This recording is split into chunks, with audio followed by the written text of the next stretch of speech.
नमस्कार दोस्तों, स्वागत है आप सभी का आपके अपने YouTube चैनल रेस टू परीक्षा में। आज का सेशन है रेस टू प्रीलिम, जो कि 72nd बीपीएससी को मद्देनज़र रखते हुए हम जो सीरीज चला रहे हैं।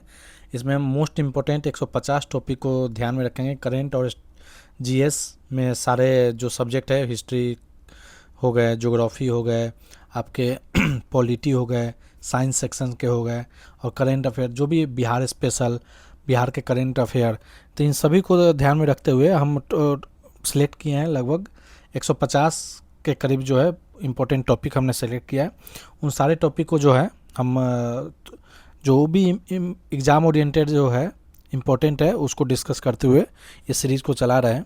यदि आप बीपीएससी 72nd बीपीएससी को टारगेट कर रहे हैं तो ये सेशन, और स्पेशली हम जो है आपको दिखाएंगे कि वो 150 टॉपिक कौन कौन से हैं, उसके बारे में भी हम बहुत जल्द उसको हम शेयर करेंगे आपके साथ। होपफुली कल हम सारे टॉपिक को हम एक बार कंपाइल करके आपको हम शेयर करते हैं। तो आप उस टॉपिक को इस चैनल के थ्रू हो या किसी और सोर्स से हो, आप उसको एक बार फॉलो कीजिएगा। आपका प्रीलिम्स में अच्छा चांस रहेगा कि आपका प्रीलिम्स जो है क्वालिफाई हो। ठीक है, यह केवल बीपीएससी को टारगेट नहीं है, यह आपके किसी भी अन्य प्रतियोगी परीक्षा के लिए भी आपको ये उतना ही इंपॉर्टेंट है। जैसे कि आप यूपीएससी का कर रहे हैं, या फिर किसी स्टेट पीसीएस का कर रहे हैं, एसएससी का कर रहे हैं, रेलवे का कर रहे हैं, या आगामी बिहार सीजीएल का होने है एग्ज़ाम उसका हो, या बिहार में बीपीएससी का एडीओ जो कैंसिल हुआ है उसका। तो किसी भी एग्ज़ाम में जहाँ पे जीएस का एक रोल रहता है, उस सारे एग्ज़ाम के लिए यह सीरीज़ जो है आपको काफ़ी हेल्प करेगा। ठीक है, तो आज के सेशन में हम देखने वाले हैं बिहार में जो जीआई टैग है उनके बारे में, और कौन से साल में जो है उनको जीआई टैग दिया गया, किस कैटेगरी से आते हैं, कौन से डिस्ट्रिक्ट में वो मतलब फेमस है। ठीक है, उसके बारे में देखेंगे। फिर हम कुछ बोर्ड के बारे में देखेंगे, क्योंकि अभी जो है टर्मेरिक बोर्ड निज़ामाबाद जो है वो निज़ामाबाद में जो है इस्टेब्लिश किया गया है। तो उससे related spice board, rubber board, tobacco board, coffee board और टी बोर्ड के बारे में भी देखेंगे। फिर अब बिहार का सेमीकंडक्टर पॉलिसी के बारे में देखेंगे। उसके बाद बिहार का कास्ट सर्वे 2023 जो हुआ है उसको देखेंगे। उसके बाद है एक बाउंड्री लाइन से जो है कभी कभी जो है आपको क्वेश्चन ज़रूर देखने को मिलते हैं।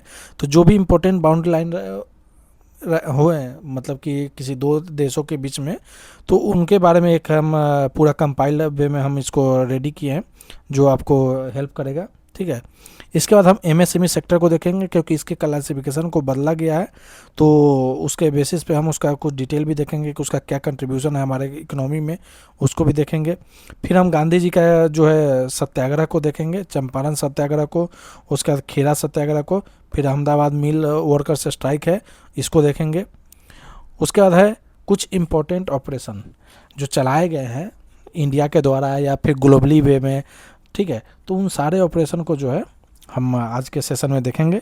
ठीक है, तो चलिए बिना किसी देरी के शुरू करते हैं आज का सेशन। ठीक है, यदि आप चैनल पे नए हैं तो चैनल को सब्सक्राइब कीजिए, रेस टू परीक्षा। ठीक है, चलिए शुरू करते हैं। पहला इम्पोर्टेंट टॉपिक हम से स्टार्ट करते हैं ऑपरेशन से। जैसे देखिए ऑपरेशन सिंदूर, ये इंडिया द्वारा चला मतलब कि स्टार्ट किया गया अगेंस्ट पाकिस्तान। जब पाकिस्तान द्वारा जो पहलगाम अटैक किया गया था, जिसमें कि सिविलियन को उन्होंने जो है बेरहमी से मार दिया था, तो उसके रिस्पांस में इंडिया द्वारा जो है वो ऑपरेशन सिंदूर चलाया गया था। ऑपरेशन सिंदूर ये इंडिया द्वारा चलाया गया था। ठीक है, ताकि इंडिया को जो ईरान और इजराइल के बीच में जो कन्फ्लिक्ट हुए थे, तो ईरान में जो फंसे हुए इंडियंस थे उसको वहाँ से इवैक्यूएट करके सेफली जो है इवैक्यूएट करने का जो है ये ऑपरेशन था, ऑपरेशन सिंधु, ईरान से इंडियंस को बाहर निकालना। उसके बाद ऑपरेशन केलर, यह जो है इंडिया द्वारा चलाया गया था, एक काउंटर टेरर ऑपरेशन था जो कि शोपियन जम्मू कश्मीर में चलाया गया था। ठीक है, टेरर के अगेंस्ट में था ऑपरेशन केलर। उसके बाद ऑपरेशन ब्रह्मा, यह एक ह्यूमैनिटेरियन असिस्टेंस है। म्यांमार में अर्थक्वेक आया था, तो वहाँ पे भारत द्वारा जो है एक मानवीय तौर पे हेल्प किया गया था। ठीक है, उस अर्थक्वेक के म्यांमार के अर्थक्वेक के दौरान, तो उसको ऑपरेशन ब्रह्मा कहा गया। ऑपरेशन महादेव, यह भी एक काउंटर टेररिज्म है, आर्मी सीआरपीएफ और जम्मू एंड कश्मीर पुलिस के द्वारा ये चलाया गया था। ठीक है, टेररिज्म के अगेंस्ट में। ऑपरेशन गंगा, यूक्रेन से इंडियंस को इवैक्यूएट करने का एक ये ऑपरेशन था। यह रसिया और यूक्रेन जब युद्ध हो रहा था उसके दौरान का है, रसिया और यूक्रेन। ठीक है, उसके बाद ऑपरेशन ऊर्जा सुरक्षा। अभी क्या है ना कि अभी के तत्काल में स्टेट ऑफ हॉर्मुज पे काफ़ी जो है ईरान द्वारा सख्ती बरती गई। जब इजराइल और यूएसए जब ईरान पे अटैक कर दिए तो उसके द्वारा जो है स्टेट ऑफ हॉर्मुज को जो है ईरान द्वारा बंद कर दिया गया। इस केस में जो है एनर्जी सप्लाई में काफ़ी दिक्कतें सारे कंट्री को हुई, क्योंकि बहुत सारा जो ऑयल हो गए या फिर नेचुरल गैस हो गए, एलपीजी गैस हो गए, इन सब का जो है ट्रांसपोर्टेशन का एक मेन रूट था state of Hormuz. State of Hormuz क्या है, अगर हम बात करें स्टेट ऑफ हॉर्मुज, या किसको कनेक्ट करता है, ऐसे स्टेट को लेके हम एक सेपरेट हम उसको देखेंगे ज्योग्राफी के पॉइंट ऑफ व्यू से। जो ऑल ओवर द वर्ल्ड जितने भी इंपॉर्टेंट स्टेट हैं उन सभी को हम देखेंगे। तो स्टेट ऑफ हॉर्मुज जो है आपका किसके, पर्सियन गल्फ हो गया,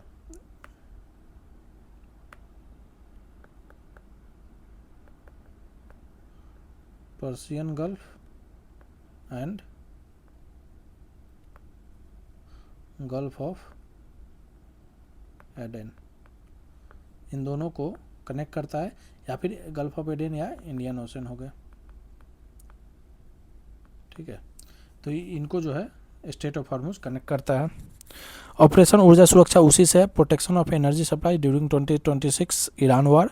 ठीक है, ऑपरेशन दोस्त है, तुर्की और सीरिया में अर्थक्वेक हुआ था, तो वहाँ पे इंडिया द्वारा जो है एक हेल्प भेजा गया था, तो तुर्की और सीरिया। और उसके बाद देखिए कि जब पहलगाम अटैक हुआ और उसके बाद इंडिया ने जब ऑपरेशन सिंदूर चलाया तो तुर्की जो है वो पाकिस्तान को ही सपोर्ट कर रहे थे। ठीक है, वहाँ तुर्की का ही ड्रोन जो है वो पाकिस्तान को दिया जा रहा था, तुर्की द्वारा दिया जा रहा था, ये तुर्की होगा। ठीक है, ऑपरेशन कावेरी क्या है, तो ऑपरेशन कावेरी है इंडियन सिटीजन को सूडान से बाहर निकालना। ऑपरेशन अजय है इंडियन नेशनल को इजराइल और पैलेस्टीन से बाहर जो है निकालने का एक है ऑपरेशन अजय। ब्लैक फॉरेस्ट या ऑपरेशन कगार, यह जो है नक्सलिज्म के अगेंस्ट में था। ठीक है, छत्तीसगढ़ में जो नक्सलिज्म है उसके अगेंस्ट में ऑपरेशन ब्लैक फॉरेस्ट और ऑपरेशन कगार जो है वो चलाया गया था। ठीक है, इसके बाद देखते हैं ऑपरेशन सागर बंधु। ऑपरेशन सागर बंधु क्या है, तो ऑपरेशन सागर बंधु श्रीलंका में आया था दितवा करके एक साइक्लोन, तो उससे काफ़ी क्षति हुई थी। ठीक है, तो आपका उसके लिए चलाया गया था ऑपरेशन सागर बंधु। ठीक है,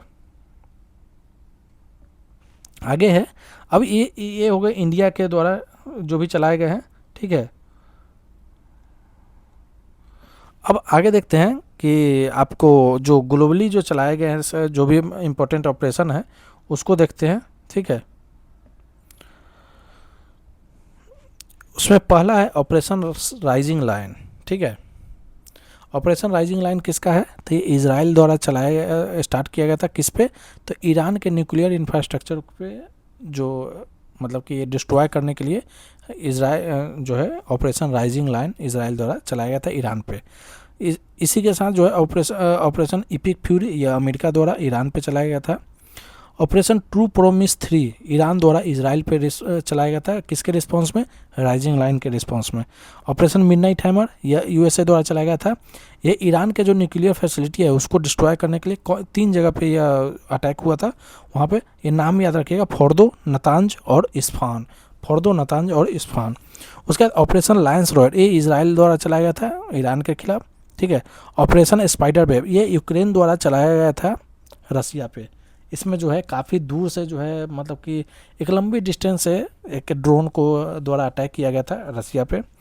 उसके बाद ऑपरेशन साउदर्न स्पीयर यह यूएसए द्वारा जो है स्टार्ट किया गया था एंटी अगेंस्ट ड्रग ट्रैफिकिंग के लिए जो है विरोध में यह चलाया गया था।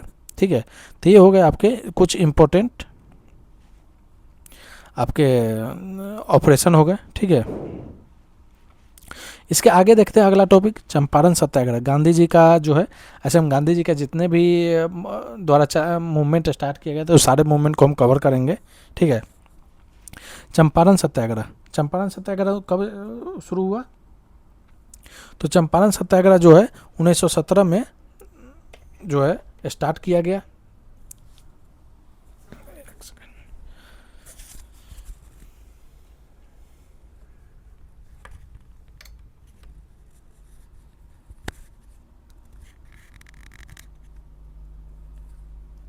ठीक है। तो चंपारण सत्याग्रह 1917 में स्टार्ट किया। इसको नेतृत्व किनके द्वारा किया गया था? महात्मा गांधी द्वारा इसका नेतृत्व किया गया था। ठीक है। अब ये चंपारण सत्याग्रह में कारण क्या था कि चंपारण सत्याग्रह का जो है वो स्टार्ट किया गया? तो इसका मेन कारण था कि वहाँ के जो फार्मर्स थे उनको ब्रिटिश प्लांटर द्वारा ये फोर्स किया जाता था कि वो जो है वहाँ पे अपने जो ज़मीन है, लैंड है, उस पर इंडिगो का कल्टीवेशन करें। ठीक है। अब क्या था कि यहाँ पे एक सिस्टम था, 3 कठिया सिस्टम। क्या होता है ना कि 20 कट्ठा का जो है 20 कट्ठा का अप्रोक्स बीघा होता है। तो कहा गया था कि 3 कठिया सिस्टम में यह था कि 20 कट्ठा में से 3 कट्ठा जो है फार्मर को फोर्स किया जा रहा था कि वो जो है क्या करे, तो वो उस पर कल्टीवेट करे इंडिगो को। ठीक है। 3 कठिया सिस्टम इंडिगो कल्टीवेट करे और उसे जो है लो प्राइस पे बेचे। फार्मर वहाँ के जो किसान थे उनको इंडिगो, ब्रिटिश के जो इंडिगो प्लांटर्स थे उनके द्वारा यह मजबूर किया जाता था और इससे जो है उनका काफ़ी एक्सप्लॉयटेशन होता था। ठीक है। एक तरह से शारीरिक तौर पे भी, फाइनेंशियल तौर पे भी क्या होता था कि अब वो पूरे ज़ोर शोर से मेहनत करके वो उगा रहे हैं, उनको जो है लो प्राइस पे बेचना पड़े, फिर उनको जो है मनी का प्रॉब्लम हो जाएगा। अगले साल जब वो एग्रीकल्चर करेंगे तो उसमें उनको दिक्कत होगा। तो एक तरह से वो कर्ज के जो है चक्र है उसमें भी फंसते जाएंगे। तो कई तरह से जो है एक्सप्लॉयट होते थे। अब क्या हुआ कि जब रिवोल्यूशन आया, एक तो इंडस्ट्रियल रिवोल्यूशन हुआ, तो सिंथेटिक डाई का इन्वेंशन हुआ। ठीक है। तो सिंथेटिक डाई के इन्वेंशन के साथ जो है इंडिगो का डिमांड जो है वो डे बाय डे कम गया, लेकिन जो एक्सप्लॉयटेशन था वो तब पर भी जो है वो एग्जिस्ट करता था, क्योंकि उसके बावजूद भी है जब आपका सिंथेटिक डाई का इन्वेंशन हो गया, आविष्कार हो गया, फिर भी जो है यहाँ के जो फार्मर्स थे उनको एक्सप्लॉयट करना जो है ब्रिटिश प्लांटर ने बंद नहीं किया। ठीक है।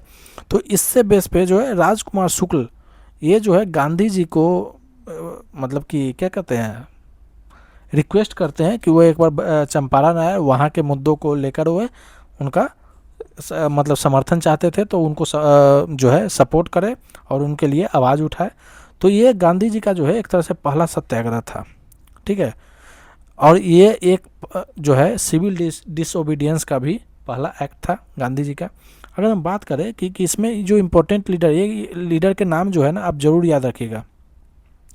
महात्मा गांधी हो गए, राजकुमार शुक्ल हो गए, राजेंद्र प्रसाद हो गए, ब्रिजकिशोर प्रसाद हो गए, मजहरुल हक हो गए, जेबी कृपलानी हो गए, अनुग्रह नारायण सिंह हो गए। तो ये जो है आपके इम्पोर्टेंट लीडर हो गए। ठीक है। गांधी जी को जो है एक कुक थे जिन्होंने उनको जहर, खाना में जो जहर था उससे बचाया था, उनका नाम याद रखिएगा, बतख मियाँ।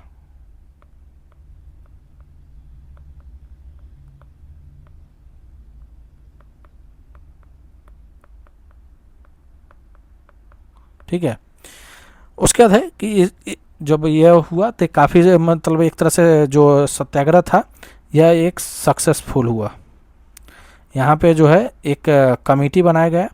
उस कमेटी में ये बताया गया कि उस कमेटी को ये जवाबदेही दिया गया कि आप जो है चेक कीजिए कि क्या सही में यहाँ के जो फार्मर्स है उनका एक्सप्लॉयटेशन हो रहा है कि नहीं। उस कमेटी के जो है गांधी जी भी एक मेंबर थे। ठीक है। तो इसके बाद जो है ये काफ़ी सक्सेसफुल रहा और ये माना गया कि हाँ इनका जो है एक्सप्लॉयटेशन हो रहा है। इसके वजह से जो है जो भी इलीगली कलेक्ट मनी किया गया था उसका 25% जो है रिफंड किया गया और 3 कठिया सिस्टम को फाइनली जो यहाँ पे एबॉलिश कर दिया गया। ठीक है। उसके बाद आता है खेरा सत्याग्रह। देखिए अगर क्रोनोलॉजी की बात करें तो पहले चंपारण होगा, फिर अहमदाबाद होगा, फिर खेरा हुआ। तो पहले अहमदाबाद को ही देख लेते हैं।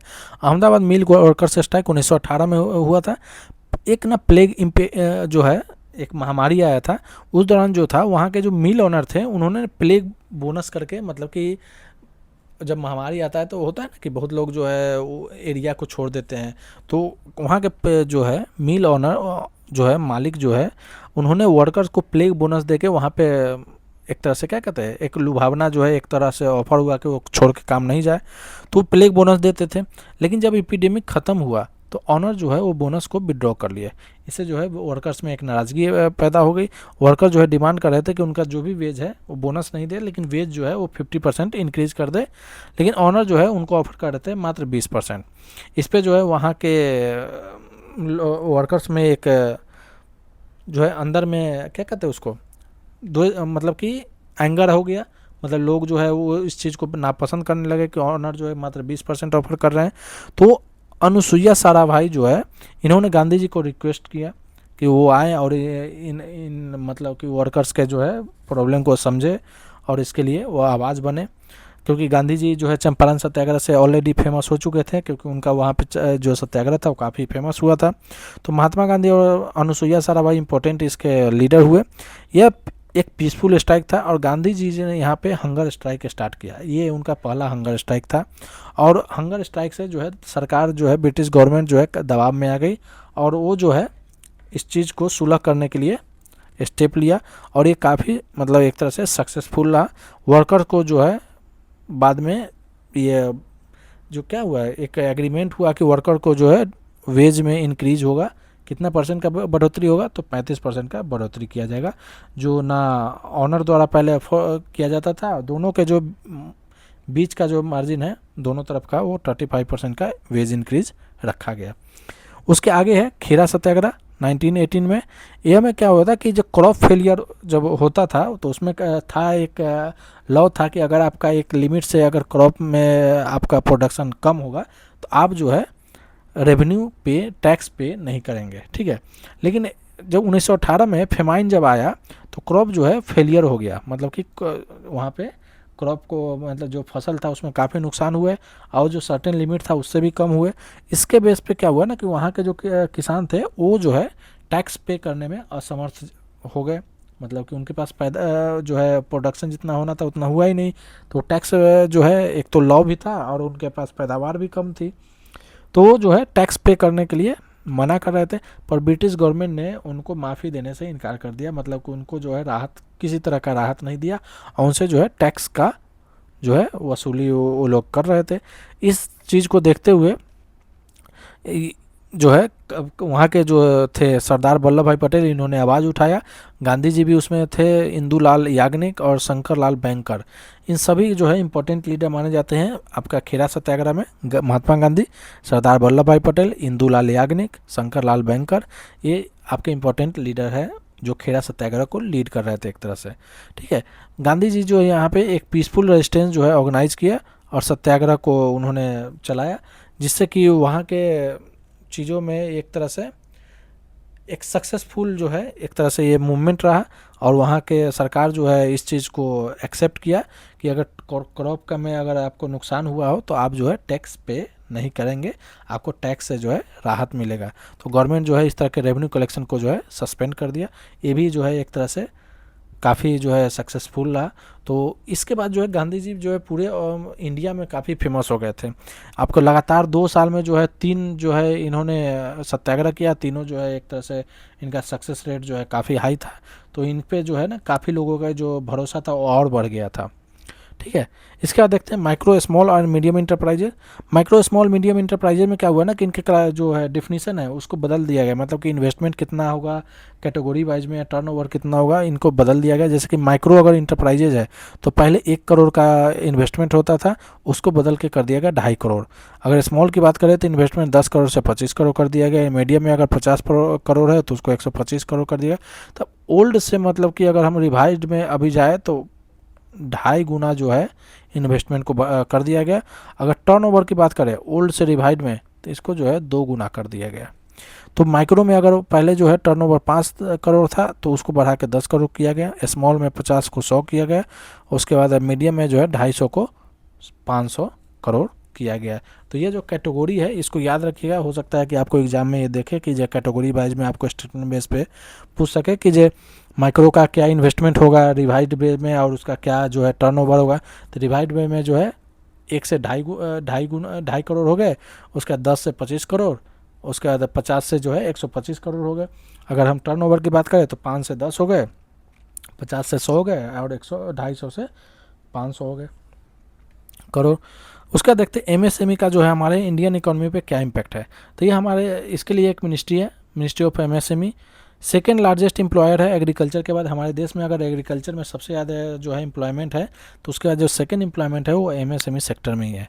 ठीक है, जीडीपी में जो है एमएसएमई का कंट्रीब्यूशन जो है 31.1% है। अगर मैन्युफैक्चरिंग सेक्टर की बात करें तो 35.4% जो है वो आपका एमएसएमई सेक्टर का कंट्रीब्यूशन है। एक्सपोर्ट में एमएसएमई जो है 48.58% है। अगर हम एम्प्लॉयमेंट की बात करें तो 38.9 करोड़ जो है एम्प्लॉयमेंट वो एमएसएमई सेक्टर में है। तो एमएसएमई जो है हमारे इकोनॉमी के लिए काफ़ी इंपॉर्टेंट है। ठीक है, इसके लिए एक उद्यम पोर्टल भी था जो ऑफिशियल गवर्नमेंट का प्लेटफॉर्म है इंडिया गवर्नमेंट का, जिसे एमएसएमई मिनिस्ट्री द्वारा लॉन्च किया गया था। इसका मेन जो पर्पस था कि जो एमएसएमई का है उसको रजिस्टर करना और उसको क्लासीफाई करना कि वो कौन से कैटेगरी में किस टाइप में आएंगे, माइक्रो में आएंगे कि स्मॉल में आएंगे कि जो है मीडियम में आएंगे। तो उद्यम पोर्टल याद रखिएगा, ये एमएसएमई सेक्टर से रिलेटेड है। इसी तरह से एक ओडीआर पोर्टल है एमएसएमई का, डिस्प्यूट रिजोल्यूशन पोर्टल है। यहाँ पे जो कोई भी ग्रीवांस होगा उसका जो या डिस्प्यूट होगा उसको यहाँ इस पोर्टल के थ्रू रिजॉल्व किया जाएगा। पीएम विश्वकर्मा, ये भी याद रखिएगा कि यह किससे रिलेटेड है। पीएम विश्वकर्मा स्ट्रीट वेंडर के लिए जो मिनिस्ट्री ऑफ एमएसएमई द्वारा ही शुरू किया गया था। स्ट्रीट वेंडर के लिए स्ट्रीट वेंडर के लिए एक स्कीम था। आगे देखते हैं बाउंड्री लाइन। बाउंड्री लाइन में देखते हैं रेड क्लिफ लाइन जो है इंडिया पाकिस्तान के बीच में, डूरंट लाइन जो है अफगानिस्तान पाकिस्तान में है, मैकमोहन लाइन इंडिया और चाइना के बीच में है, लाइन ऑफ कंट्रोल इंडिया और पाकिस्तान हो गए, लाइन ऑफ एक्चुअल कंट्रोल ये एलओसी हो गया और यह एलएसी। तो line of actual control India China में। 38th पैरेलल लाइन जो है नॉर्थ कोरिया और साउथ कोरिया के बीच में है। 49th पैरेलल लाइन जो है वो आपका यूएसए और कनाडा के बीच में है। 17th parallel line north Vietnam और साउथ वियतनाम में। 31st पैरेलल लाइन ईरान और इराक के बीच में। 20th पैरेलल लाइन जो है वो लीबिया और सूडान के बीच में है। 25th पैरेलल लाइन जो है वो मॉरिशनिया और माली के बीच में है। ठीक है, ओडर नीस लाइन ये जर्मनी और पोलैंड के बीच में है। मैगिनॉट लाइन ये फ्रांस और जर्मनी के बीच में है। सिगफ्रीड लाइन ये जर्मनी और फ्रांस के बीच में ही एक तरह से वर्ल्ड वार के 2 के दौरान यह यूज किया गया था। हिडेनबर्ग ये भी वर्ल्ड वार 2 में जर्मनी एलाइड फोर्स और फ्रांस के बीच में था। मैनरहिम लाइन यह फिनलैंड और रशिया के बीच में है। मैनरहिम लाइन। ग्रीन लाइन एक इजराइल के लिए है, तो इजराइल और अरब एमिरेट्स के बीच में है। ब्लू लाइन यह लेबनान और इजराइल के बीच में है। पर्पल लाइन इजराइल और सीरिया के बीच में। कर्जन लाइन ये पोलैंड और रशिया के बीच में है। उसके बाद 9 डैश लाइन ये China and south east Asian country के बीच में है। जैसे यहाँ पे मान लेते हैं यह हमारा भारत है और यहाँ पे जो है साउथ ईस्ट एशियन और इधर जो है चाइना है, तो इसके इधर जो है 9 डैश लाइन है साउथ चाइना सी में, वो सारे जो है वो चाइना के कंट्रोल में है, तो उसी को कहा गया ये चाइना और साउथ ईस्ट एशियन कंट्री के बीच में है। रियो ग्रैंड बाउंड्री ये यूएसए मैक्सिको के बीच में। पाक स्टेट देखें तो इंडिया श्रीलंका के बीच में। 10 डिग्री चैनल अंडमान और निकोबार में।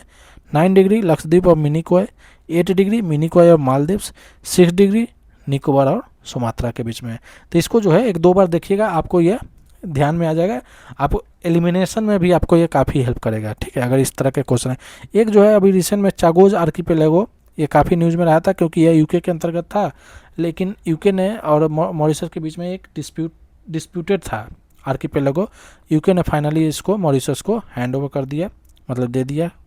ठीक है, उसका खुजान ट्रीटी ये ताजिकिस्तान, उज्बेकिस्तान और किर्गिस्तान के बीच में खुजान ट्रीटी। अब हम बात करते हैं बिहार के कास्ट सर्वे का जो 2023 में हुआ था। 2 अक्टूबर 2023 को एक कंडक्ट किया गया।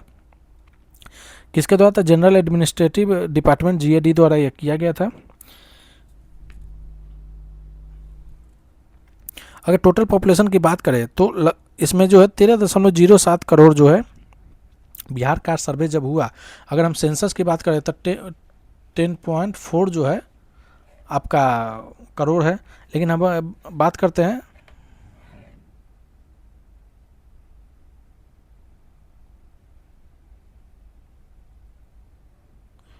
कि बिहार कास्ट सर्वे की अगर बात करें तो इसमें जो है आपका जो है टोटल पॉपुलेशन जो है वो 13.07 करोड़ है।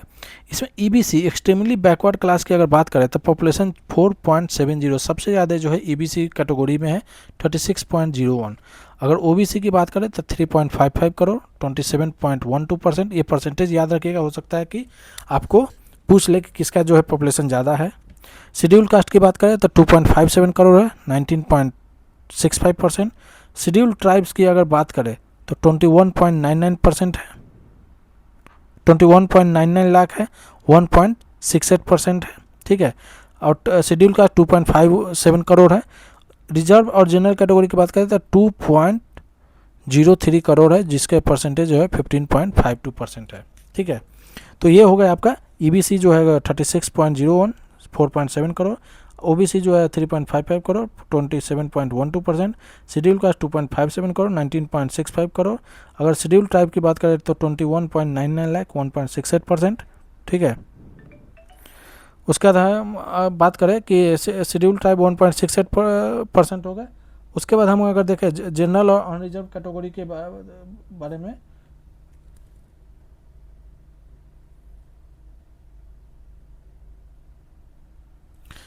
तो जनरल और अनरिजर्व के बाद देखें तो 2.03 करोड़ है, 15.52%।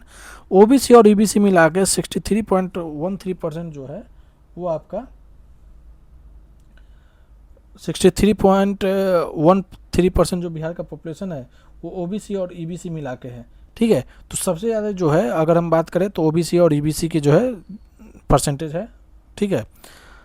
अगर हम रिलीजन वाइज बात करें, ठीक है, कि रिलीजन वाइज जो है कितना है, तो रिलीजन वाइज जो है सबसे ज़्यादा हिंदू है 81.99%, फिर मुस्लिम है 17.70%। यही दो जो है मेजर है आपका रिलीजन जो है बिहार में। बाकी Christian 0.05, Buddhist 0.08, Sikh 0.01, Jain 0.01, other जो है 0.13। ये जो है अगर कास्ट बेस पे बात करते हैं सबसे ज़्यादा जो कास्ट है वो यादव कास्ट की परसेंटेज है। अगर टोटल कास्ट ग्रुप की बात करें तो टोटल कास्ट ग्रुप जो है आपका कितना 214 कास्ट ग्रुप है, ठीक है। आगे देखते हैं बिहार का सेमीकंडक्टर पॉलिसी, यह 2026 यह बिहार गवर्नमेंट द्वारा अप्रूव कर दिया गया, ठीक है। यह 7 निश्चय 3 का पार्ट है। 7 निश्चय 3 में प्रोस्पेरस इंडस्ट्री और एम्पावर्ड बिहार के बारे में है। उसके अंतर्गत यह बिहार सेमीकंडक्टर पॉलिसी को मतलब कि पारित किया गया है। इसका टारगेट है सेमीकंडक्टर जो सेक्टर है उसका अगले 5 साल में बिहार के इकोनॉमी में 5% का योगदान हो, ठीक है। यह काफ़ी इम्पोर्टेंट है कि अगले 5 साल मतलब 2025 से लेकर 2030 तक बिहार के जो इकोनॉमी है मतलब जीएसडीपी उसमें सेमीकंडक्टर का जो योगदान हो वो कितना हो, वो 5% का हो, ठीक है।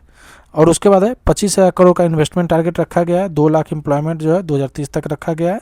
लैंड इंसेंटिव जो है इसके लिए दिया गया है कि अगर कोई भी कंपनी अगर 100 करोड़ का इन्वेस्टमेंट करती है तो 1 रुपये में जो है 1 एकड़ जो है पर एकड़ एवरी 100 करोड़ इन्वेस्टमेंट पर दिया जाएगा।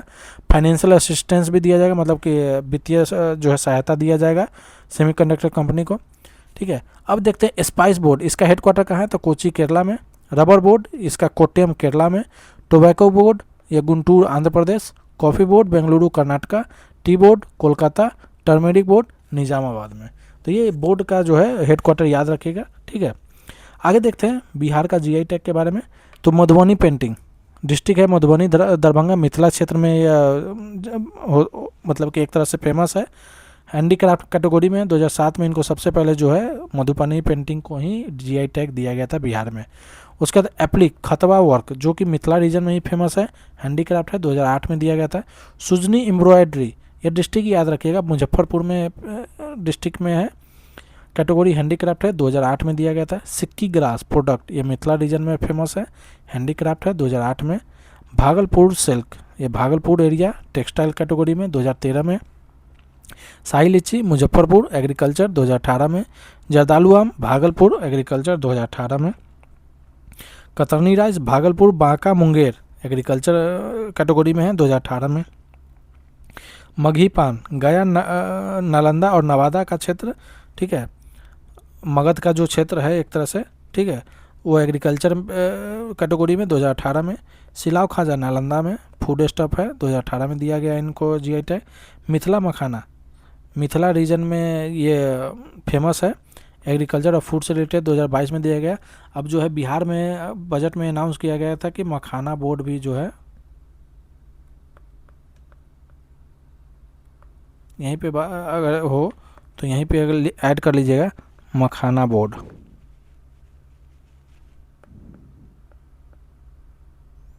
कहाँ होगा? तो ये बिहार में, ठीक है।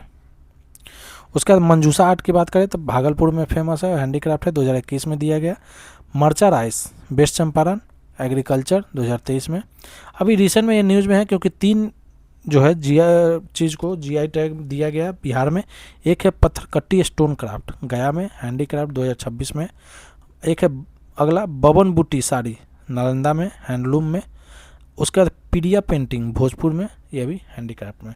तो ये सब जो है जीआई टैग आप याद रखिएगा कि किस हो सकता है पूछ दे किस डिस्ट्रिक्ट में फेमस है, कौन से डिस्ट्रिक्ट से जो है ये प्रोडक्ट आपका बिलोंग करता है, वहाँ पे फेमस है जिनको जीआई टैग दिया गया, ठीक है। तो ये हो गया आपका बिहार का जीआई टैग, बिहार का सेमीकंडक्टर पॉलिसी। और इस पे कुछ जो है इंपॉर्टेंट आपका मिसलेनियस में आपका हो गया spice board, rubber board, tobacco board, coffee board, tea board, turmeric board. Makhana board तो बिहार में बजट में अनाउंस किया गया था। उसके बाद बिहार का कास्ट सर्वे हमने देखा, ठीक है। उसके बाद हमने देखा बाउंड्री लाइन को भी, माइक्रो एमएसएमई सेक्टर को देखा। फिर महात्मा गांधी के 3 जो है इंपॉर्टेंट जो सत्याग्रह थे, चंपारण का सत्याग्रह, खेड़ा सत्याग्रह, अहमदाबाद मिल वर्कर्स का रिलेटेड है। उसके बाद जो है इंपॉर्टेंट ऑपरेशन को हमने देखा। तो ये सेशन में हम इतना ही रखते हैं, आगे का जो है टॉपिक है उसको हम अगले सेशन में करेंगे, ठीक है। चलिए, थैंक यू, जय हिंद, जय भारत।